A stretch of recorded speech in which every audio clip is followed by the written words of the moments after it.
En este momento estamos viendo el tema mejor conocido como el de sobresueldos. Recordarle al pueblo salvadoreño que ya en 1984, en esa época en donde la democracia cristiana le había ganado a la derecha en las elecciones de ese entonces, creo que la derecha en ese momento se juró que eso no iba a volver a pasar, que no iban a volver a cometer los errores que cometieron en esa época, al grado de que todo ese periodo, independientemente de los resultados reales que dejó esa administración en ese entonces, la derecha creó todo un mecanismo de bloqueo y de propaganda con todos esos satélites que siempre manejaban en los medios de comunicación, haciendo todo esto mucho más difícil, no para el gobierno en turno, sino que para el país, porque al final a ellos, atacando al gobierno, a los gobiernos en turno, a ellos no les ha importado que los que pagaban siempre los platos rotos era la gente, era el pueblo. Por eso es que en 1989 ellos sacan su mejor casta y llaman a la dinastía de la oligarquía en este país y lo llevan al frente de esa institución que estaba en su juventud en ese entonces, ARENA, Alianza Republicana Nacionalista, ARENA, y ganaron las elecciones en 1989. Entonces ahí, como solo llegó gente muy preparada, gente que incluso había estudiado en el extranjero con maestrías, algunos doctorados, gente muy pensante, gente educada, fina, de alta alcurnia, ellos idearon un sistema sumamente inteligente para esa casta de personas. Y ellos idearon un mecanismo de desfalco y de corrupción con el que se repartieron el dinero de los salvadoreños. Eso es lo que ellos hicieron. De entradita, este mecanismo de corrupción creado en esos gobiernos de ARENA permitió que en ese momento se repartieran literalmente millones de dólares y sin ninguna vergüenza. Y era bien fácil, porque como todos eran gente muy preparada, pues, o sea, gente de verdad que cómo iba a dejar sus grandes ocupaciones para prestarle el servicio al país y dejar los sueldos que tenían en sus empresas o en las empresas privadas, porque ellos trabajaban en grandes corporaciones, etcétera, etcétera, etcétera. Yo creo que este cuento ya el pueblo salvadoreño ya lo conoce. Entonces hacían algo bien chiche, bien fácil de entender. Le decían, vení, acompáñame aquí en el gobierno y nosotros lo que vamos a hacer es, obviamente estas personas decían, no, mira, pero es que, pues sí, los sueldos en el gobierno son de $1,500, $2,000, $2,500, $3,000. Por ahí andaban, poquito más, poquito menos. Y yo, pues vos sabés quién soy yo, ¿verdad? Y sabés cuál es mi apellido, y vos sabés a dónde he estudiado, y vos sabés lo que yo he sido. Entonces, para acompañarte, yo necesito ganar tanto al mes. Y entonces le dijeron, no te preocupes, en ese mecanismo que ya habían creado, ese mecanismo de corrupción que ya habían creado, le decían, no te preocupes.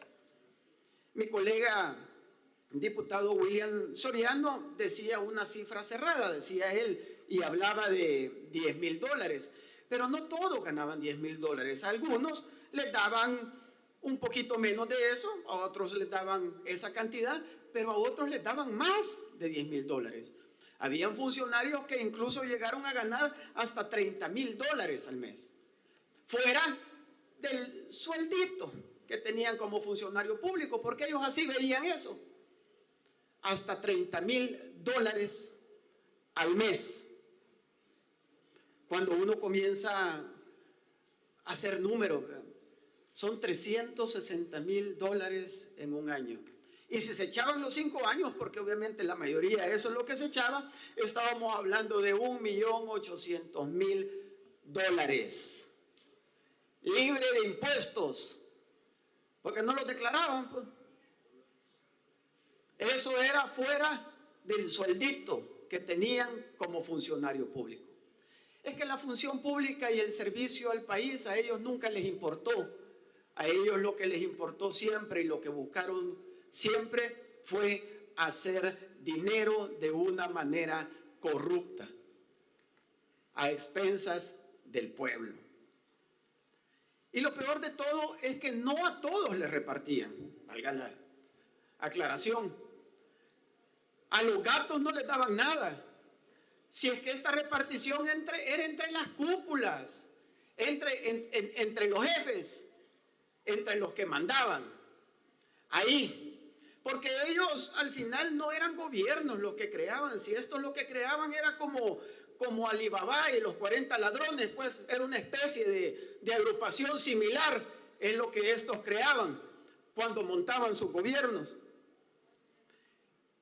Esa gobernabilidad, esa democracia, que algunos sinvergüenzas todavía siguen mencionando, añorando aquella democracia y aquella gobernabilidad de la que ellos ahora, con ese cinismo que les caracteriza, aún siguen mencionando.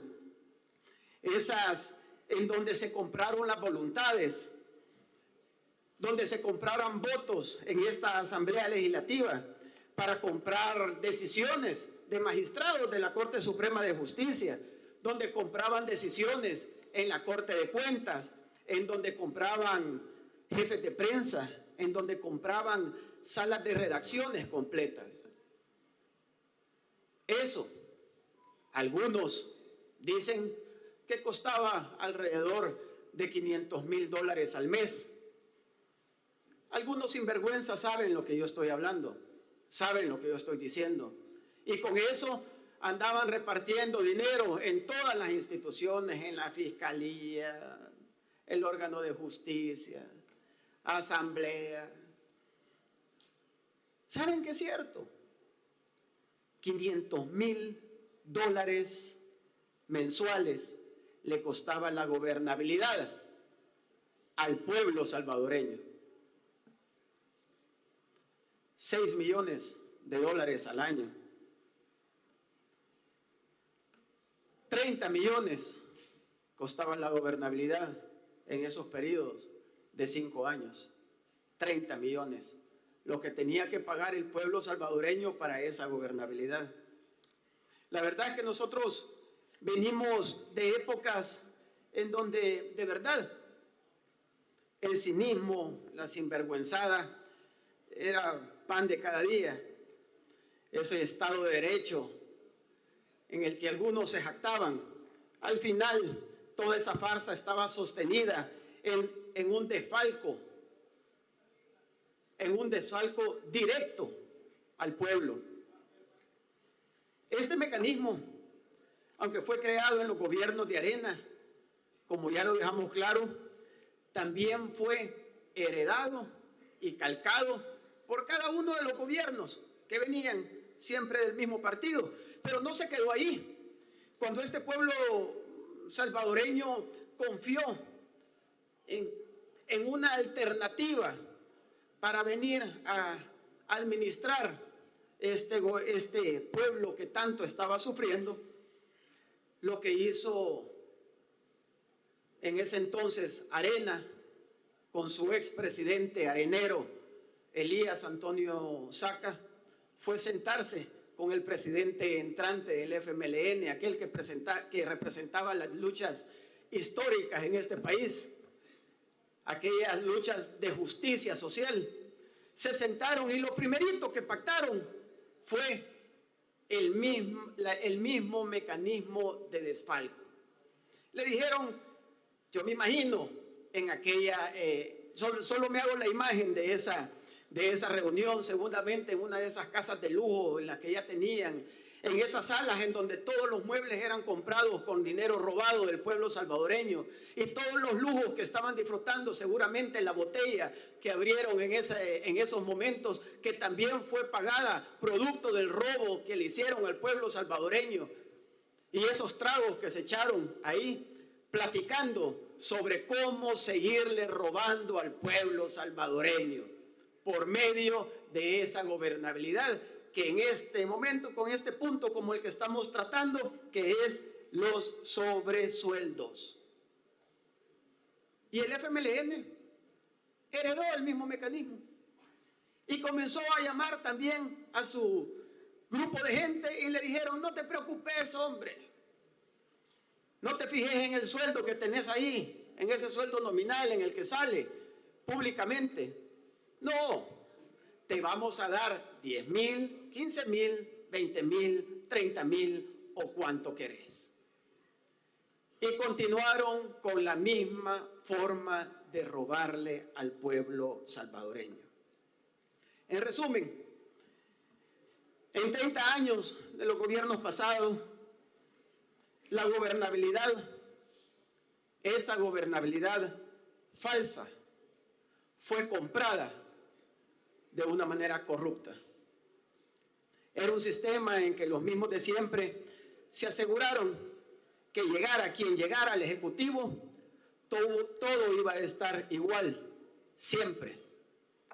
Y que al final esto iba también a asegurar para que los poderes fácticos estuvieran tranquilos, porque al final ellos son los que estaban siempre detrás financiando todo esto. Lo legal y lo ilegal que hicieron ellos para intentar bloquear todas las transformaciones que el pueblo salvadoreño estaba pidiendo. Nunca pensaron en el pueblo. Nunca pensaron que también iba a llegar un momento en el que el pueblo salvadoreño iba a sacarlos del poder y iba a descubrir y exponer la profundidad y el descaro de esa corrupción que tan caro hicieron pagar al pueblo salvadoreño. El pueblo salvadoreño recordará que cuando esta comisión inició, sabíamos que teníamos que hacerlo con determinación y con responsabilidad. Sabíamos que no podíamos andar divagando o andar con tibiezas, andar con trapos tibios. Fuimos al centro de la corrupción. Por eso, en julio del 2021,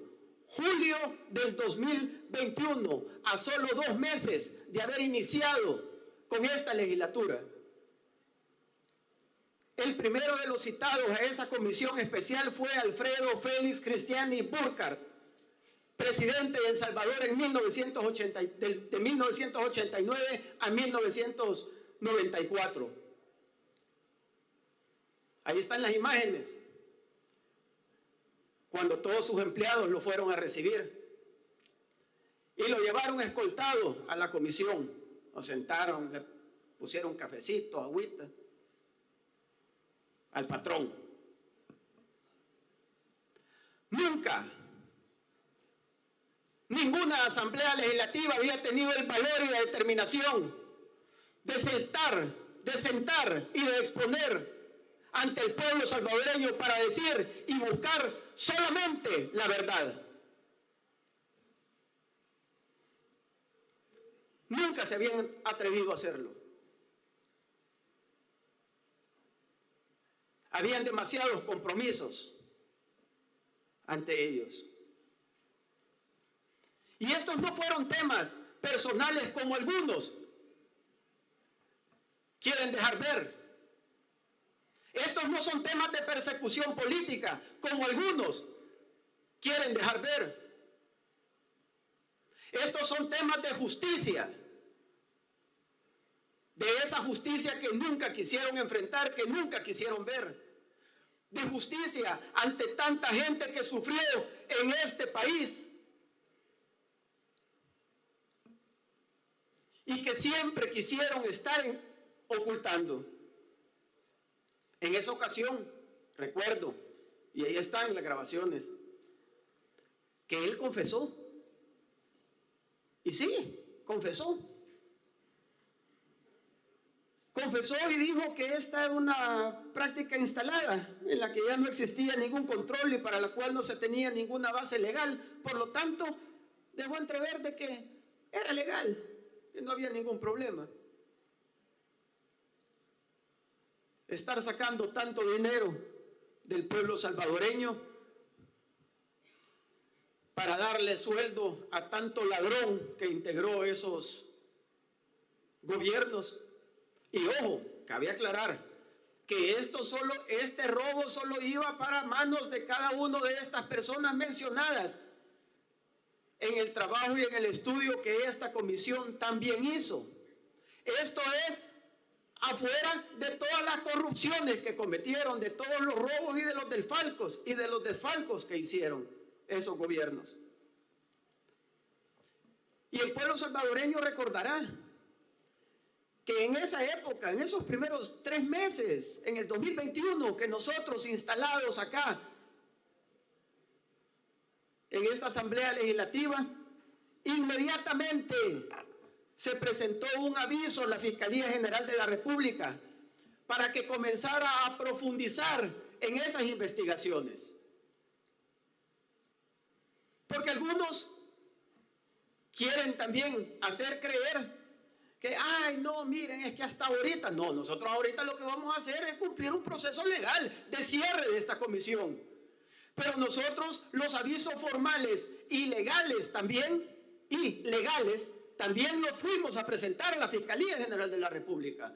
Por eso es que también inicia de manera formal y frontal la investigación ante estos personajes. Investigaciones de las que hoy ya podemos ver los primeros frutos. Las primeras acciones de justicia y castigo a la corrupción que estancó a nuestro país por 30 años. Ahora, se está viendo lo que el presidente de la República también dijo en su momento, y lo dijo hace un montón de años, que iban a devolver lo robado. Y eso se está viendo. Junto al expresidente Cristiani fueron citados otros 19 funcionarios de Arena y del FMLN, que ya fueron nombrados en la lectura, muchos de ellos, que se dio aquí en el Pleno. Entre estos, como decía anteriormente, también vino el expresidente Elías Antonio Saca, el expresidente de Arena, el último bastión de Arena. Él nos explicó con mucha tranquilidad cómo le enseñó lo que anteriormente yo se los también comentaba, cómo le enseñó y le explicó el sistema de sobresueldos a los gobiernos del FMLN. Eso también correspondió también con declaraciones que también brindaron exfuncionarios del FMLN que fueron citados a esa comisión. Y otros incluso las expresaron hasta en algunos medios de comunicación. Por eso, también en septiembre de ese mismo año, 2021, o sea, 4 meses después de haber iniciado nosotros esta legislatura, se presentó un segundo aviso ante la Fiscalía General de la República para que a partir de esa confesión que llegó a hacer el expresidente Elías Antonio Saca, el último presidente de Arena, para que se tomaran cartas en el asunto. Todos estos corruptos intentaron ocultar con tecnicismos y palabras bonitas, como siempre les ha encantado, todas esas sinvergüenzadas que habían cometido. Ustedes recordarán verlos sentados, hablando, con esa misma pose, que poco a poco se fueron desarmando. No salieron igual que como se sentaron al principio, pero intentaron con todas esas palabras rebuscadas y todos esos tecnicismos, como decía anteriormente. Algunos le llamaron compensación, otros le llamaban bonificación, algunos le llamaron estipendio, pero el pueblo salvadoreño solo lo conoce de una forma: robo. Y eso es lo que hicieron: robar. Ellos estuvieron robando mientras los salvadoreños en 30 años sufrieron las consecuencias del conflicto armado, la delincuencia y del crimen. Sufrimos también los efectos de las privatizaciones, la dolarización y el impacto de los fenómenos naturales. Arena y el FMLN repartieron millones de dólares a sus cúpulas. Y gracias al trabajo de esta comisión especial, el país pudo conocer el descaro del sistema corrupto que instauraron los dos partidos que ahora, por voluntad del pueblo salvadoreño, están casi por desaparecer. Gracias al trabajo de esta Asamblea Legislativa, las autoridades tuvieron los insumos para iniciar el mayor combate a la corrupción de nuestra historia. Con orgullo, podemos decir que como Asamblea Legislativa hemos cumplido con lo que la ley nos faculta. Esperamos que el trabajo de las autoridades siga profundizándose, porque todavía hay mucho por investigar. Para que todos estos corruptos que usaron el dinero de la gente, que pudo usarse para escuelas, hospitales, para contratar más maestros, más enfermeras, más médicos, para que ahora actualmente tuviéramos un país, un mejor país, económicamente hablando. Sí, se lo acabaron completamente. En el 2019 nos heredaron un país en donde estábamos bajo cero en todo sentido. Se robaron todo, y cuando es todo, es todo.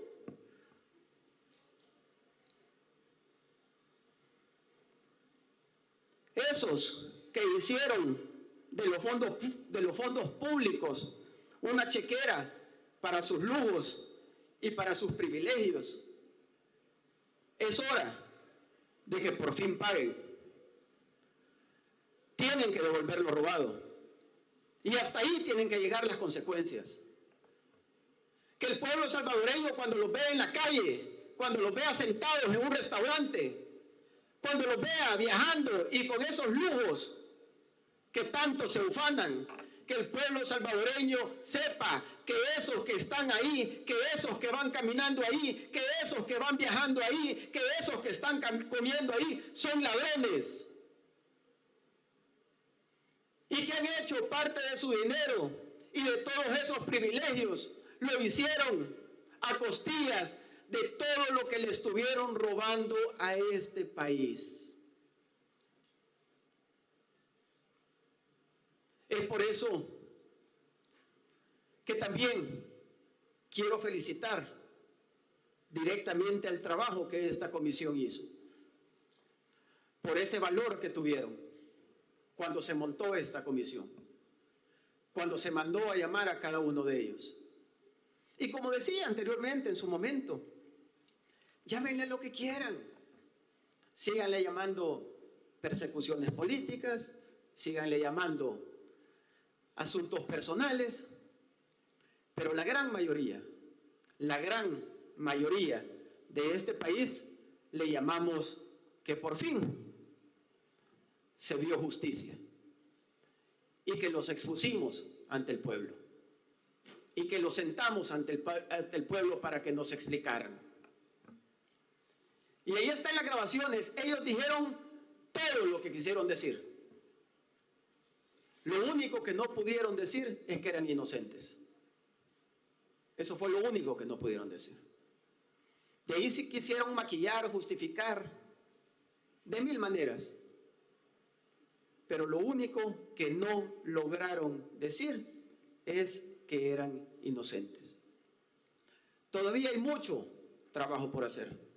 Y como la colega diputada Marcela Pineda también lo mencionó, recordarle al pueblo salvadoreño que también esta Asamblea Legislativa, en su gran mayoría, decidió que todos los actos de corrupción ahora ya no prescriban. No importa cuántos sean los años que pasen. El ladrón de ayer y de cualquier momento y de cualquier tiempo va a pagar caro. Porque a este pueblo salvadoreño ya no se le puede permitir que le sigan robando. Y ese es un compromiso que las nuevas generaciones de políticos también deben de asumir una vez entran a la función pública. Aquí hay una gran responsabilidad. hay un gran trabajo por hacer y repetir lo que vinieron repitiendo esos gobiernos hasta el 2019, que el pueblo salvadoreño tomó la decisión de llevar al presidente Nayib Bukele, y en el 2021 de cambiar la conformación de esta Asamblea Legislativa para darle al país mismo la gobernabilidad que nunca antes se había vivido. Es algo que tenemos que seguir adelante. No podemos dar un paso atrás. Como lo decía, hay mucho trabajo que hacer, y para eso nosotros, los que estemos en la función pública, mientras estemos en la función pública, debe de ser el compromiso ante Dios y ante el pueblo.